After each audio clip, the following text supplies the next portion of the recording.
नारायण नारायण बद्री नारायण नारायण नारायण गोविंद नारायण नारायण नारायण श्रीमन नारायण नारायण नारायण बद्री नारायण नारायण नारायण लक्ष्मी नारायण नारायण नारायण भगवान की जय।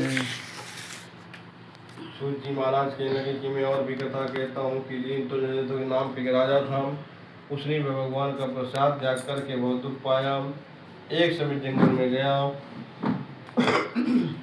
और जंगली जीवों को मारकर वो बड़े वृक्ष के नीचे आकर के बैठ गया। वहाँ पर देखा कि कुछ ग्वालवाल भगवान का पूजन कर रहे हैं। अपने अभिमान वश न वहाँ गया और न ही भगवान को नमस्कार किया। यहाँ तक कि जब ग्वालवालों ने भगवान का प्रसाद सामने रखा तो प्रसाद को त्याग दिया, अपने नगर को चला गया। तो देखा कि सब कुछ नष्ट हो चुका है, तो फिर से विश्वास किया, ग्वालवालों के पास आकर के पूजन किया। भगवान नारायण की माया से जैसा था वैसा फिर से हो गया और फिर अनंत काल तक सुख भोगने के बाद भगवान के परम धाम को चला गया।